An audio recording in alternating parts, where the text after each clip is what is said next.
Dear students, welcome to this second topic in your first unit, Introduction to Phonetics. This topic is on the speech organs. We are going to see how the speech organs function to produce the speech sounds or the phonemes. Do you know that the air we breathe in and breathe out is used for making speech sounds? Do you know that this air is shaped into speech sounds by various organs in the mouth, the throat and lungs? Have you ever thought about how we are able to produce the speech? Do you know what parts of the mouth play what role in producing speech sounds? Let us study more about how we are able to produce speech. The throat, the mouth, the lungs take part in producing speech, as they are used to producing speech. They are called organs of speech. The mouth, the throat and lungs are called the organs of speech. There are three stages of speech. That means in the production of speech there are three important stages. What are they? They are the respiration, the phonation and articulation. The three phases or three stages take place in three places. The respiration part is done by the lungs. So what do the lungs do? The lungs provide the air stream we need to speak. So this stage of the speech production is called respiration. So we breathe in the air and we release the air. The lungs release the air slowly to enable us to speak, releasing the air through the mouth. And then in the next stage, the air passes through the vocal box where we have the vocal cords. The vocal cords or vocal folds vibrate to produce sound. This stage of the speech production is called phonation, because you are giving the sound, producing sound here. Phone means sound, you know that. And in the mouth, the sound produced by the vocal cords and the stream of air coming from the lungs are shaped into sounds. They take the shape of sounds, or speech sounds, and the mouth enlarges the sound. It creates resonance. The mouth creates a resonance. The sound resonates in the mouth. This part of speech production is called articulation. Now, how this articulation is taking place? What are the parts that take part in this articulation? Let us see. The parts of the mouth that take part in the articulation of speech are called articulators. They are the oral cavity, the nasal cavity, the lips, the tongue, the teeth, the ridge, the hard and soft palates, and the uvula, etc. Now let us see the picture below. This is the picture of the articulators. Let us start from the lips. Here you see the two lips.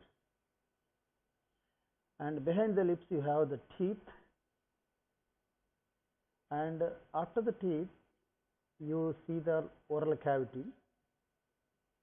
Above the oral cavity there is a kind of cup shaped part. This cup shaped part is called the palate. This palate is divided into three parts. The frontmost part, just behind the teeth, you have a rough area, rough place. This place is called the teeth ridge or the alveolar ridge. This is the alveolar ridge. And behind the alveolar ridge, you have the hard palate. In fact, this is smooth but hard. This is not rough. This is smooth but it is hard. So this is called the hard palate. And after the hard palate, you have what is called the soft palate or the velum. This velum is soft. This is the end part of the palate. And after the palate, you have this uvula, a small hanging part at the end of the oral cavity. So after the uvula, you have this pharynx. Again, this is kind of cavity. This is the second cavity. And below this pharynx, you have the epiglottis. So within the glottis, you have vocal folds. This glottis and this vocal folds whole area is called the larynx. So vocal folds are located in the larynx. Vocal cords are located in the larynx. Let us come back to the another cavity, nasal cavity. So this space, the nasal cavity, also plays an important role in producing certain sounds. Here you have the possibility of air passing through the nose or passing through the mouth. Right? Air can pass through these two cavities. This soft palate plays an important role in directing the air to pass to nasal cavity or the oral cavity. If we need the air to pass the oral cavity, the soft palate rises and blocks air from entering to the nasal cavity. Or if the air has to pass through the nasal cavity, then it moves downwards. It makes room for the air to pass through the nasal cavity. So nose also plays, this nasal cavity, this area also has a role in producing the phonemes. So the whole part, this from the just above the vocal folds, the epiglottis, this part, all these parts are called articulators. That means above the throat, this part is called the vocal folds, larynx. This part is called the throat. Outside you have the Adam's apple, the outside of the throat. So above the throat you have these articulators. All these are called articulators because they participate in the articulation of speech sounds. Articulation is nothing but the modification of the vibration that is coming from the vocal folds. The air from the lungs carries this vibration into the mouth, and within the mouth, all these articulators take different positions, different shapes, and thereby giving shape to the sound. Like if you say ka, you have a different position of the speech articulators. If you say pa, and they take different shape. So that is the role of these articulators. Right. And these articulators are divided into two types: the moving articulators and the stationary articulators. Among these articulators, some articulators move and some articulators don't move. For example, lips, the lower lip is a moving articulator and the tongue moves up and down. So, the articulators that are capable of movement are called active articulators, and the articulators that are not capable of movement, that are stationary, are called passive articulators, like the upper lip, the ridge, olive ridge, the hard palate and the soft palate are passive articulators. The tongue, the teeth, the upper lip, or not upper lip, sorry, the lower lip, the tongue, the lower lip are the active articulators. They move, right? Now, when we produce sound, some sounds have what is called the quality of voice, and some sounds don't have the quality of voice. What is this voice, quality of voice?